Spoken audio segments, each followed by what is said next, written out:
खाली जोर से नारा लगाए तो उनको सस्पेंड करें 6 महीने के लिए। सरकार के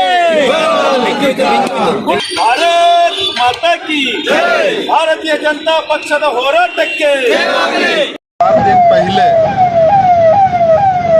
विधानमंडल के जंटी अधिवेशन के समय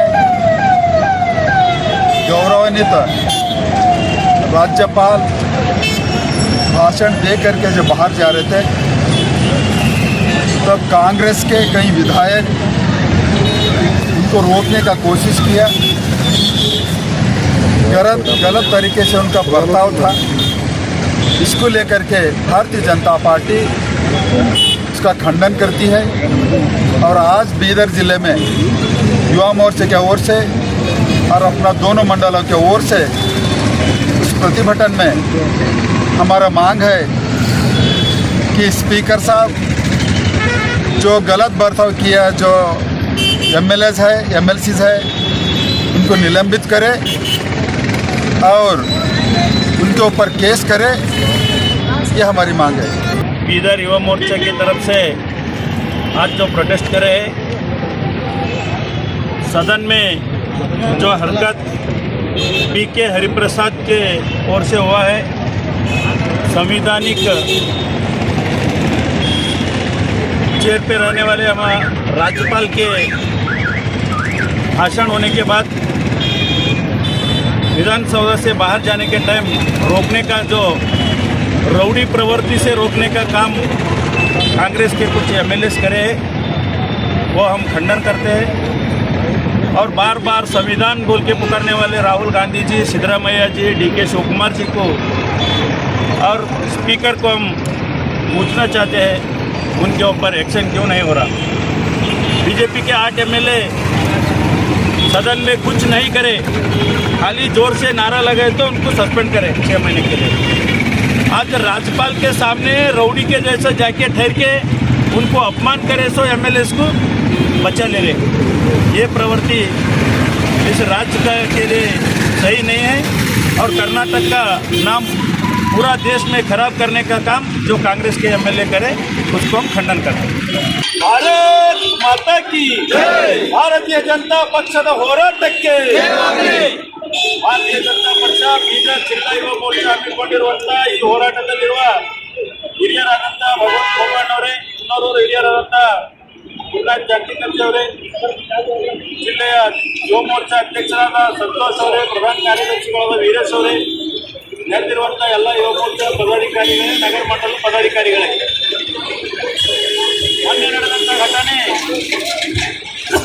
ಇಡೀ ದೇಶದಲ್ಲಿ ತಲೆ ತಗ್ಗಿಸುವಂಥ ಕಾರ್ಯ ಅದು. ಇವತ್ತು ದಿನ ಬೆಳಗಾದರೆ ಇವರ ರಾಹುಲ್ ಗಾಂಧಿ ಪಪ್ಪು ದಿನ ಬೆಳಗಾದರೆ ಸಂವಿಧಾನದ ಪುಸ್ತಕವನ್ನು ಕೈಯಲ್ಲಿ ಇಟ್ಕೊಂಡು, ಅದು ಆ್ಯಕ್ಚುಲ್ ಅದು ಸಂವಿಧಾನದ ಪುಸ್ತಕ ಅಲ್ಲ, ಯಾರೋ ಕೊಟ್ಟಂಥ ಡೈರಿ, ಅದನ್ನು ಕೈಯಲ್ಲಿ ಇಟ್ಕೊಂಡು ಸಂವಿಧಾನ ಕೂರೆಲ್ಲ ಓಡಾಡುವ ರಾಹುಲ್ ಗಾಂಧಿಗೆ ಇವ್ರದೇ ಸರ್ಕಾರ ಸಂವಿಧಾನಿಕ ಹುದ್ದೆಯಲ್ಲಿರುವ ರಾಜ್ಯಪಾಲರಿಗೆ ಅವಮಾನ ಮಾಡಿರೋದು ಕಾಣ್ತಾ ಇದೆಯೋ ಅನ್ನುವಂಥ ಪ್ರಶ್ನೆ ಇವತ್ತು ನಾವೆಲ್ಲ ಕೇಳಬೇಕಾಗಿದೆ. ರಾಹುಲ್ ಗಾಂಧಿ ಅವರೇ, ನಿಮ್ಮ ಸಂವಿಧಾನ ಉಳಿಸುವ ಪರಿ ಇದೇನಾ ಅನ್ನುವಂಥ ಮಾತು ಕೂಡ ನಾವು ಕೇಳಬೇಕಾಗಿದೆ. ಯಾರೋ ಒಬ್ಬ ಮಾಜಿ ರೌಡಿಗೆ ಈ ವಿಧಾನ ಪರಿಷತ್ ಸದಸ್ಯರಾಗಿ ಮಾಡಿರೋ ಅವ್ರ ಜೀವನದಲ್ಲಿ ಎಲ್ಲೂ ಕೂಡ ಚುನಾಯಿತ ಪ್ರತಿನಿಧಿ ಅಲ್ಲ. 10 ಜನ ಚುನಾಯಿತ ಪ್ರತಿನಿಧಿಗಳು ಸುಮ್ಮನೆ ಕುಂತಾಗ ಇವರು ದುರ್ವರ್ತನೆ ತೋರೋದು, ಇವರು ಮಾಜಿ ರೌಡಿ, ಇವರು ವರ್ತನೆ ಏನಿದೆ ಅನ್ನೋಂಥದ್ದು ವಿಧಾನಸೌಧದಲ್ಲಿ ತೋರುವಂಥ ಅವಶ್ಯಕತೆ ಇದ್ದಿಲ್ಲ. ರಾಜ್ಯಪಾಲರು ಏನು ಮಾಡಬೇಕು ಅನ್ನೋದು ಅವರಿಗೆ ಕಾನೂನು ಚೌಕಟ್ಟಿನಲ್ಲಿ ಅರಿವಿದೆ. ನಿಮ್ಮ ಕಾಂಗ್ರೆಸ್ ಪ್ರಚಾರ ಮಾಡುವ ಕೆಲಸ ರಾಜ್ಯಪಾಲರಲ್ಲ. ನಿಮ್ಮ ಈ ನಕಲಿ ವಾಕ್ಯಗಳು ಪ್ರಚಾರ ಮಾಡುವ ಕೆಲಸ ಈ ರಾಜ್ಯಪಾಲರಲ್ಲ. ರಾಜ್ಯಪಾಲರು ಏನು ಮಾಡಬೇಕು ಅದನ್ನು ಮಾಡ್ತಾರೆ. ಅದನ್ನು ರಾಜ್ಯಪಾಲರು ಹೊರಟಾಗ ರೌಡಿ ಥರ ಎದುರು ನಿಂತು ತಡೆಯುವಂಥ ಕೆಲಸ ಮಾಡಿ ತನ್ನ ಶರ್ಟ್ ತಾನೇ ಆ ಮಾರ್ಷಲ್ಗಳು ಹರಿದಾಗ ಬಿಜೆಪಿ ಶಾಸಕರ ಮೇಲೆ ಹಾಕುವಂಥ ಪ್ರವೃತ್ತಿ, ಈ ನೀಚ ಪ್ರವೃತ್ತಿ ಬಿ.ಕೆ. ಹರಿಪ್ರಸಾದ್ ಏನು ಹೇಳ್ತಾರೆ, ಬಿಜೆಪಿ ಅವರಿಗೆ ಎದುರು ಬರೋ ಧೈರ್ಯ ಇಲ್ಲ, ಹಿಂದಿನ ಶರ್ಟ್ ಅದಾರ. ಕಮಂಗಿ, ನಿನಗೆ ದೇವರು ಬುದ್ಧಿ ಕೊಟ್ಟಿಲ್ಲ. ಈ ಇರೋದು ಒಂದೇ ರಾಜ್ಯದಲ್ಲಿ, ಬಿಜೆಪಿ ಇರೋದು ಇಡೀ ದೇಶದಲ್ಲಿ. ನಿನ್ನಂಥ ಅವಿವೇಕಿಗೆ, ಸಂವಿಧಾನ ವಿರೋಧಿಗೆ ಹೆದರುವಂಥವ್ರು ಭಾರತೀಯ ಜನತಾ ಪಕ್ಷ ಶಾಸಕರು ಅಲ್ಲ, ಕಾರ್ಯಕರ್ತರು ಅಲ್ಲ. ಮೊದಲು ಇದು ಗಮನದಲ್ಲಿ ಇಟ್ಕೊಳ್ಬೇಕು. ನಾವು ಕನಗತ್ತ ಸ್ಪೀಕರ್ ಅವರು ಸ್ಪೀಕರ್ ಕುರ್ಚಿ ಮೇಲೆ ಕುಂತಾಗ ಅವರು ಅದ್ರ ಮಾನ ಮರ್ಯಾದೆ ಕಾಪಾಡುವಂತ ಕೆಲಸ ಅವರು ಕೂಡ ಮಾಡ್ಕೋಬಹುದು. ನಮ್ಮ ಶಾಸಕರು ಏನೂ ಮಾಡಲಾರ್ದೆ 16 ಜನ ಶಾಸಕರಿಗೆ ಅಮಾನತು ಮಾಡಿದಂತ ಸ್ಪೀಕರ್ ಇವತ್ತು ಯಾಕೆ ಬಾಯಿ ಮುಚ್ಕೊಂಡು ಕುಳಿತ್ರಿ? ನೀವು ಕಾಂಗ್ರೆಸ್ ಏಜೆಂಟ್ ತರ ವರ್ತನೆ ಮಾಡ್ತಾ ಇರುವಂತ ಸ್ಪೀಕರ್ ಅವರಿಗೂ ಕೇಳ್ತು, ನಿಮಗೇನಾದರೂ ಸ್ಪೀಕರ್ ಹುದ್ದೆಯಲ್ಲಿದ್ರಿ ಅದ್ರ ಗೌರವ ಮರ್ಯಾದೆ ಏನಾರ ಇದ್ರೆ ಡಿ ಕೆ ಹರಿಪ್ರಸಾದ್ಗ ಆ ಪ್ರದೀಪ್ ಈಶ್ವರ್ ಇಂಥವ್ರಿಗೆಲ್ಲ ವಜಾ ಮಾಡಬೇಕು ಅನ್ನುವಂಥ ಮಾತು ಹೇಳಿ ಈ ಹೋರಾಟದಲ್ಲಿ ಜೊತೆ ಎಲ್ಲರಿಗೂ ಧನ್ಯವಾದ. ಒಂದೆರಡು ಮಾತಿಗೆ भारत माता की भारतीय जनता पक्ष युवा मोर्चा के ಇಂದು ಭಾರತೀಯ ಜನತಾ ಪಕ್ಷ ಯುವ ಮೋರ್ಚಾ ಕರ್ನಾಟಕದ ಜಿಲ್ಲಾ ಕೇಂದ್ರಗಳಲ್ಲಿ ಯುವ ಮೋರ್ಚಾ ವತಿಯಿಂದ ಪ್ರತಿಭಟನೆ ಹಮ್ಮಿಕೊಂಡಿದ್ದೇವೆ. ಇಂದು ಈ ಪ್ರತಿಭಟನೆಗೆ ಆಗಮಿಸಿರುವ ಕೇಂದ್ರದ ಮಾಜಿ ಸಚಿವರು ಭಗವಂತ ಖೋಬಾಂಡ್ ಅವರೇ, ನಗರ ಅಧ್ಯಕ್ಷ ಶಶಿಧರ ಸಿಂಧೆ ಅವರೇ, ದೀಪಕ್ ಗಾಂಧಿ ಅವರೇ, ಪುರಾ ಜಾಂಜಿಕರ್ ಅವರೇ, ನಗರ ಮಂಡಲದ ಎಲ್ಲ ಪದಾಧಿಕಾರಿಗಳೇ, ಯುವ ಮೋರ್ಚಾ ಜಿಲ್ಲಾ ಮತ್ತು ಮಂಡಲ ಪದಾಧಿಕಾರಿಗಳೇ, ಏನು ಮೊನ್ನೆ ವಿಧಾನಸೌಧದಲ್ಲಿ ನಡೆದಂತ ಕಾಂಗ್ರೆಸ್ಸಿನ 136-38 ಶಾಸಕರು ಇದ್ದಾರೆ. ಇವತ್ತು ಜನರು ಆಯ್ಕೆ ಮಾಡಿ ಕಳಿಸಿದೆ ಇಡೀ ಕರ್ನಾಟಕ ರಾಜ್ಯವನ್ನು ಒಳ್ಳೇದು ಮಾಡ್ರಿ ಅಂತ. ಆದ್ರೆ ನೀವೇನ್ ಮಾಡ್ತಾ ಇದ್ದೀರಿ? ಇಡೀ ಕರ್ನಾಟಕ ರಾಜ್ಯ ದಿನ ಒಂದೊಂದು ಜಿಲ್ಲೆ ಒಂದೊಂದು ಶಾಸಕ ಗುಂಡಾಗರ್ದಿ ಮಾಡ್ತಾ ಇದ್ದಾರೆ. ಇವತ್ತು ರಾಜ್ಯದಲ್ಲಿ ಬೇರೆ ಬೇರೆ ಜಿಲ್ಲೆಯಲ್ಲಿ ಮಾಡ್ತಾ ಇದ್ರು. ಮೊನ್ನೆ ಸಂವಿಧಾನಿಕದ ಹುದ್ದೆಯಲ್ಲಿರೋ ಧನವಂತ ರಾಜ್ಯಪಾಲರ ಮೇಲೆ ಇವತ್ತು ಬಿ ಕೆ ಹರಿಪ್ರಸಾದ್ ಮತ್ತು ಶರತ್ ಬಚ್ಚೇಗೌಡ ಬಹಳಷ್ಟು ಶಾಸಕರು ರಾಜ್ಯಪಾಲರ ಮೇಲೆ ಮುಗಿಬಿದ್ದು ಅವರ ಮೇಲೆ ಒಂದು ದಬ್ಬಾಳಿಕೆ ಮಾಡಬೇಕಂತ ಪ್ರಯತ್ನ ಮಾಡ್ತಾರೆ. ರಾಜಕೀಯ ಆಗಬೇಕು, ಘನವಂತ ರಾಜ್ಯಪಾಲರ ಮೇಲೆ ಯಾವ ರೀತಿ ಅವರ ಗೌರವ ಕೊಡುವಂತ ಸೌಜನ್ಯ ನಿಮ್ಮ ಹತ್ರ ಇಲ್ಲ. ಇಡೀ ರಾಜ್ಯದಲ್ಲಿ ತಾವು ಮಾಡ್ತಾ ಇರೋದು ಒಂದೇ ಗುಂಡಾಗಿರಿ, ಅದು ಬಿಟ್ಟು ಎರಡನೇದು ಭ್ರಷ್ಟಾಚಾರ. ರಾಜ್ಯದಲ್ಲಿ ತಾವು ನಿಮ್ದೇನು ಸಾಧನೆ ಇಲ್ಲ. 3 ವರ್ಷ ಆಯ್ತು ಇಲ್ಲಿವರೆಗೆ ರಾಜ್ಯದಲ್ಲಿ ಗುಂಡಾಗಿರಿ ಬಿಟ್ಟು ನಿಮ್ಮ ಸಾಧನೆ ಬೇರೆ ಏನಿಲ್ಲ, ಜೀರೋ ಇದೆ.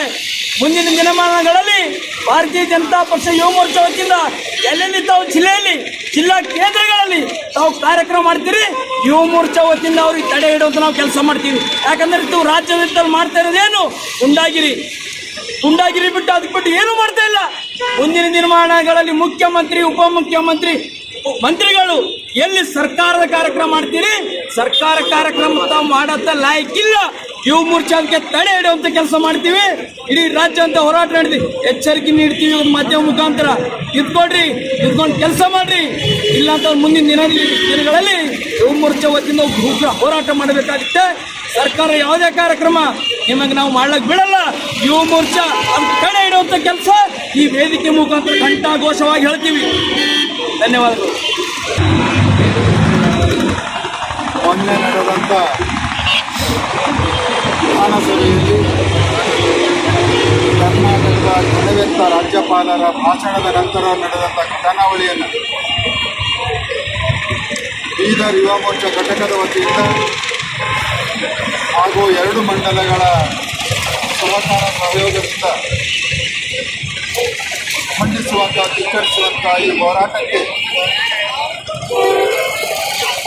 ನಾನು ಸ್ವಲ್ಪ ಹೊತ್ತ ಬರಲಿಕ್ಕೆ ಹೊರಗಿದ್ದ ಕಾರಣ ಅಂದರೆ ನನ್ನ ಜಿಲ್ಲಾಧ್ಯಕ್ಷರು ಇದು ನನಗೆ ಸೂಚನೆ ಕೊಡಲಿಕ್ಕೆ, ಮಾಹಿತಿ ಕೊಡಲಿಕ್ಕೆ ಸ್ವಲ್ಪ ತಡ ಆಗಿದ್ದ ಕಾರಣಕ್ಕಾಗಿ ನಾನು ತಕ್ಷಣವಾಗಿ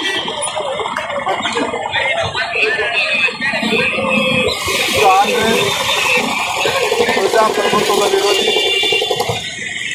ಕಾಂಗ್ರೆಸ್ ಇತಿಹಾಸ ಸಂವಿಧಾನದ ವಿರೋಧಿ, ಕಾಂಗ್ರೆಸ್ ಗುಂಡಗಳ ಪರವಾಗಿರುವಂಥ ಏಕೈಕ ರಾಜಕೀಯ ಪಕ್ಷ, ಕಾಂಗ್ರೆಸ್ ಭ್ರಷ್ಟಾಚಾರದ ಪರವಾಗಿ ನಿಲ್ಲುವಂಥ ಏಕೈಕ ಪಕ್ಷ. ಹೀಗೆ ಅನೇಕ ಇತಿಹಾಸಗಳಲ್ಲಿ ನಾವು ಕಾಂಗ್ರೆಸ್ಸಿನ ನಡವಳಿಕೆ ಇವೆಲ್ಲವುಗಳನ್ನು ನಾವು ಇಲ್ಲಿ ಗಮನಿಸಬಹುದು. ಈಗ ಈ ಕಾಂಗ್ರೆಸ್ಸಿನ ಪ್ರತಿಯೊಬ್ಬರ ನಾಯಕರ ಗುಣ ಸಂಪೂರ್ಣವಾಗಿ ಗುಂಡಾ ಪ್ರವೃತ್ತಿಯಿಂದ ಹೊಂದಿರುತ್ತದೆ. ಘನವೆತ್ತ ರಾಜ್ಯಪಾಲರು ಅವರ ಸಾಮಾಜಿಕ ಜೀವನ ಮತ್ತು ರಾಜಕೀಯ ಜೀವನ ಕನಿಷ್ಠ 5 ದಶಕಗಳಿಂದ ನಿರಂತರವಾಗಿ ಸಾಮಾಜಿಕ ಜೀವನ, ರಾಜಕೀಯ ಜೀವನ ನಡೆಯುತ್ತದೆ. ಕರ್ನಾಟಕದಲ್ಲಿ ಸುಮಾರು ಈಗಾಗಲೇ 4 ವರ್ಷಗಳ ಕುದಿತಾ ಬಂತು. ರಾಜ್ಯಪಾಲರು ಜಂಟಿ ಸದನದಲ್ಲಿ ಏನು ಮಾಡಬೇಕು ಏನು ಮಾಡಬಾರ್ದು ಅನ್ನುವಂಥದ್ದನ್ನು ಕಾಂಗ್ರೆಸ್ಸಿನ ಮುಖ್ಯಮಂತ್ರಿಗಳು ಮತ್ತು ಕಾಂಗ್ರೆಸ್ ಪಕ್ಷದ ನಾಯಕರಿಂದ ಕಲಿಬೇಕಾಗಿದ್ದು ಅವಶ್ಯಕತೆ ಇದೆ. ರಾಜ್ಯಪಾಲರು ಸಂವಿಧಾನಿಕ ಹುದ್ದೆಯಲ್ಲಿದ್ದವರು, ಜವಾಬ್ದಾರಿ ಸ್ಥಾನದಲ್ಲಿದ್ದವರು, ಸಂವಿಧಾನವನ್ನು ಯಾವ ರೀತಿ ಕಾಪಾಡಬೇಕು ಮತ್ತು ಅದಕ್ಕೆ ಗೌರವಿಸಬೇಕು ಅನ್ನಬೇಕಂಥದ್ದನ್ನು ಬಹಳ ಸ್ಪಷ್ಟವಾಗಿ ರಾಜ್ಯಪಾಲರಿಗೆ ಗೊತ್ತಿದೆ. ಹೀಗಾಗಿ ತಾವು ಮಾನ್ಯ ಮುಖ್ಯಮಂತ್ರಿಗಳೇ ಬಾಲಕ ಬುದ್ಧಿ ಅನ್ನೋಂಥ ರಾಹುಲ್ ಗಾಂಧಿಯ ಅಣತಿಯಂತೆ ನರೇಗಾದಲ್ಲಿರುವಂಥ ಅನೇಕ ಲೋಪದೋಷಗಳನ್ನು, ಭ್ರಷ್ಟಾಚಾರಕ್ಕೆ ಅಣಿಯನ್ನು ಮಾಡಿಕೊಂಡಿದ್ದು ಅವುಗಳೆಲ್ಲವೂ ಸ್ವತಃ ನಿಮ್ಮ ಪ್ರಧಾನಮಂತ್ರಿ ಆದಂಥ ಮನಮೋಹನ್ ಸಿಂಗ್ ಅವರೇ 2011ರಲ್ಲಿ ನರೇಗಾದಲ್ಲಿ ಪ್ರತಿಯೊಂದು ಕಡೆ ಭ್ರಷ್ಟಾಚಾರ ಆಗ್ತಾ ಇದೆ, ಸರಿಯಾಗಿ ಜನರಿಗೆ ಕೈಗೆ ಕೆಲಸ ಕೊಡುವಂಥದ್ದು ಆಗ್ತಾ ಇಲ್ಲ, ಭ್ರಷ್ಟಾಚಾರ ತಡೆಯಲಿಕ್ಕೆ ಆಗ್ತಾ ಇಲ್ಲ ಅನ್ನುವಂಥದ್ದನ್ನು ಸ್ವತಃ ಅವರೇ ಹೇಳಿದ್ದಾರೆ. ಹೀಗಾಗಿ ಇವತ್ತು ನರೇಂದ್ರ ಮೋದಿಯವರ ಸರ್ಕಾರ ನರೇಗಾದಲ್ಲಿರುವಂತಹ ಭ್ರಷ್ಟಾಚಾರದಿಂದ ಮುಕ್ತವಾಗಬೇಕು, ಕೂಲಿ ಕಾರ್ಮಿಕರಿಗೆ ಇನ್ನಷ್ಟು ಅವಕಾಶಗಳನ್ನು ಒದಗಿಸಿಕೊಡಬೇಕು ಮತ್ತು ವಿಕಸಿತ ಭಾರತ 2047ರವರೆಗೆ ಪ್ರತಿಯೊಂದು ಗ್ರಾಮೀಣ ಭಾಗದಲ್ಲಿ ಕೂಡ ಸಾಕಷ್ಟು ಮೂಲಭೂತ ಸೌಕರ್ಯಗಳ ಆಸ್ತಿಯನ್ನು ನಿರ್ಮಾಣ ಆಗಬೇಕು ಮತ್ತು ಮೊದಲಿನಕ್ಕಿಂತ ಜಾಸ್ತಿ ಕೂಲಿ ಕಾರ್ಮಿಕರಿಗೆ ಕೂಲಿಯನ್ನು ಕೊಡುವಂಥ ಕೆಲಸವನ್ನು ನರೇಂದ್ರ ಮೋದಿ ಅವರ ಸರ್ಕಾರ ಮಾಡಿದೆ. ಆದರೆ ತಾವು ಮಾನ್ಯ ಮುಖ್ಯಮಂತ್ರಿಗಳೇ ಅನಾವಶ್ಯಕವಾಗಿ ಜ್ವಲಂತ ಸಮಸ್ಯೆಗಳಿದೆ ಕರ್ನಾಟಕದಲ್ಲಿ. ಇವತ್ತು ಭ್ರಷ್ಟಾಚಾರ ತಾಂಡವಾಡ್ತಾ ಇದೆ, ಕಾನೂನಿನ ಸುವ್ಯವಸ್ಥೆ ಇಲ್ಲ, ಅಭಿವೃದ್ಧಿ ಕೆಲಸ ಸಂಪೂರ್ಣವಾಗಿ ನಿಂತು ಹೋಗಿದೆ. ಇವತ್ತು ಬಡವರಿಗೆ ಆರ್ಥಿಕ ಸಹಾಯ ಸರಿಯಾಗಿ ಸಿಗ್ತಾ ಇಲ್ಲ.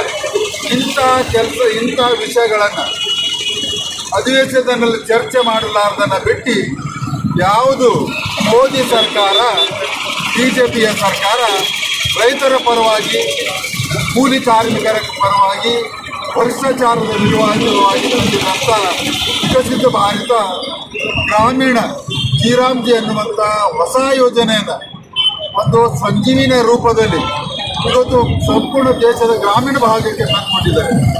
ಅದರ ವಿರುದ್ಧವಾಗಿ ಮಾಡ್ತಾ ಇರುವಂಥ ಈ ಅಧಿವೇಶನಕ್ಕೆ ನೀವು ನಮ್ಮ ರಾಜ್ಯಪಾಲರ ಮುಖಾಂತರ ಕೇಂದ್ರ ಸರ್ಕಾರದ ನೀತಿಯನ್ನು ವಿರೋಧಿಸುವಂಥ ನಿಮ್ಮ ಹೇಳಿಕೆಗಳನ್ನು ಯಾವುದೇ ಕಾರಣಕ್ಕೆ ಮಾಡಲಿಕ್ಕೆ ಆಗುವುದಿಲ್ಲ ಅನ್ನುವಂಥ ಸ್ಪಷ್ಟವನ್ನು ಹೇಳಿದ್ದಾರೆ. ಆದರೂ ಕೂಡ ನಿಮ್ಮ ಜಂಟಿ ಅಧಿವೇಶನಕ್ಕೆ ಸಂವಿಧಾನಕ್ಕೆ ಗೌರವವನ್ನು ಕೊಟ್ಟು ಬಂದು ಉದ್ದೇಶಿಸಿ ಮಾತನಾಡಿದ್ದಾರೆ, ಸಂಬೋಧನೆ ಮಾಡಿದ್ದಾರೆ. ಆದರೆ ನೀವು ಕೇಂದ್ರ ಸರ್ಕಾರ ಹೇಳಿಸುವಂಥ ಮಾತುಗಳಿಗೆ ಅವರು ಮಾಡಲಿಕ್ಕೆ ಆಗಲ್ಲ ಅನ್ನುವಂಥದ್ದನ್ನು ಹೇಳಿ ಅವರ ನಿಮ್ಮ ಅಧಿವೇಶನವನ್ನು ಸಂಬೋಧಿಸಿ ಹೊರಡಿಸಿದ ಸಂದರ್ಭದಲ್ಲಿ ತಾವುಗಳು, ನಿಮ್ಮ MLCಗಳು, ನಿಮ್ಮ MLAಗಳು ನಿಮ್ಮ ಅಣತಿಯಂತೆ ನಡ್ಕೊಂಡಿರೋದು ಇದು ಸಂಪೂರ್ಣವಾಗಿ ಸಂವಿಧಾನ ವಿರೋಧಿ. ಪ್ರಜಾಪ್ರಭುತ್ವದಲ್ಲಿ ನಿಮ್ಮ ವಿಶ್ವಾಸ ಇಲ್ಲ. ಇದಕ್ಕೆ ನಾವು ಭಾರತೀಯ ಜನತಾ ಪಕ್ಷ ಸಂಪೂರ್ಣ ಈಗಾಗಲೇ ಖಂಡಿಸಿದ್ದೀವಿ. ಮತ್ತೆ ಯಾವ ರೀತಿ ನಡವಳಿಕೆ ನಡ್ಕೊಂಡಿದ್ದಾರೋ ಆ ಎಲ್ಲ ಶಾಸಕರುಗಳಿಗೆ, ಮಾನ್ಯ ಗೃಹ ಸಚಿವರೇ, ಮಾನ್ಯ ಮಂತ್ರಿಗಳೇ, ಏನಾದರೂ ಕಾನೂನಿನ ಈ ನೆಲದ ಕಾನೂನಿನ ಮೇಲೆ ವಿಶ್ವಾಸ ಇದ್ರೆ, ರಕ್ಷಣೆ ಮಾಡುವಂಥ ನಿಮ್ಮ ಮನಸ್ಥಿತಿ ಇದ್ರೆ ಅವರಿಗೆ ತಕ್ಷಣವಾಗಿ ಉಚ್ಚಾಟನೆಯನ್ನು ಮಾಡಿ ಅವರಿಗೆ ಕಾನೂನಾತ್ಮಕ ಕ್ರಮವನ್ನು ಅವರು ತಗೊಂಡು ಅವರಿಗೆ 420ಯಲ್ಲಿ ಹೊಂಡ ಕಾನೂನಿನ ಅಡಿಯಲ್ಲಿ ಅವರಿಗೆ ಕೇಸನ್ನು ರಿಜಿಸ್ಟರ್ ಮಾಡಬೇಕು ಮತ್ತೆ ಅವರಿಗೆ ಜೈಲಲ್ಲಿ ಹಾಕಬೇಕನ್ನುವಂಥದ್ದನ್ನು ಹೇಳಿ ಇವತ್ತು ನಾನು ಈ ಒಂದು ನಮ್ಮ ಯುವ ಮೋರ್ಚಾದ ಕಡೆಯಿಂದ ನಮ್ಮ 2 ಮಂಡಳ ಪದಾಧಿಕಾರಿ ಮತ್ತು ಅಧ್ಯಕ್ಷರ ಹೋರಾಟಕ್ಕೆ ಬೆಂಬಲಿಸುತ್ತಾ ಅಷ್ಟೇ ಅಲ್ಲ, ಇವತ್ತು ಜಿಲ್ಲೆಯಲ್ಲಿ ಕೂಡ ಇವತ್ತು ಶೂಟೌಟ್ ಎದುರುಗಡೆ ಆಗಿರೋದು 1 ವರ್ಷ ಮೀರ್ತು. ಇನ್ನೂ ದರೋಡೆಕೋರರಿಗೆ ಈ ಸರ್ಕಾರದಿಂದ ಹಿಡಿಲಿಕ್ಕೆ ಆಗಲಿಲ್ಲ. ಆ ಶೂಟೌಟ್ನಲ್ಲಿ ಸತ್ತೋದಂಥವರಿಗೆ ಪರಿಹಾರ ಕೊಡಲಿಕ್ಕೆ ಆಗಲಿಲ್ಲ. ಗಾಯಗೊಂಡಿದ್ದಂಥ ವ್ಯಕ್ತಿಗೆ ಇನ್ನೂ ಅವನಿಗೆ ಸರ್ಕಾರದಿಂದ ಪರಿಹಾರ ಕೊಡಲಿಕ್ಕೆ ಆಗಲಿಲ್ಲ. ಅನೇಕ ಘಟನೆಗಳು ಇವತ್ತು ಜಿಲ್ಲೆಯಲ್ಲಿ ಕೂಡ ನಡೆದವೆ. ಎಲ್ಲವಕ್ಕೂ ರಾಜ್ಯ ಸರ್ಕಾರ ಸಂಪೂರ್ಣ ವಿಫಲವಾಗಿದೆ. ನಿಮಗೆ ಅಧಿಕಾರ ಮಾಡಲಿಕ್ಕೆ ಯಾವುದೇ ರೀತಿಯ ಹಕ್ಕನ್ನು ಉಳಿದಿಲ್ಲ. ಹೀಗಾಗಿ ಸಂವಿಧಾನ ನಮ್ಮ ರಾಜ್ಯಪಾಲರಿಗೆ ನಾನು ವಿನಂತಿಯನ್ನು ಮಾಡ್ತಾನೆ, ಈ ಸರ್ಕಾರದ ಸಂಪೂರ್ಣ ವೈಫಲ್ಯತೆಯನ್ನು ರಾಷ್ಟ್ರಪತಿಗಳಿಗೆ ಕಳಿಸಿ ಸರ್ಕಾರವನ್ನು ವಜೆ ಮಾಡಬೇಕನ್ನುವಂಥದ್ದೆಲ್ಲ ಹೇಳ್ತೀನಿ. ಧನ್ಯವಾದ. ಭಾರತ್ ಮಾತಾಕ್ಕೆ ಗುಂಡಾ ರಾಜ್ಯ ಮಾಡುತ್ತಿರುವ ಕಾಂಗ್ರೆಸ್ ಸರ್ಕಾರಕ್ಕೆ, ವಿಧಾನಸಭೆಯಲ್ಲಿ ಗುಂಡಾಗಿರಿ ಮಾಡಿರೋ BK ಹರಿಪ್ರಸಾದ್ಗೆ, ವಿಧಾನಸಭೆಯಲ್ಲಿ ಗುಂಡಾಗಿರಿ ಮಾಡಿರೋ BK ಹರಿಪ್ರಸಾದ್ಗೆ ತೊಲಗಲಿ ತೊಲಗಲಿ.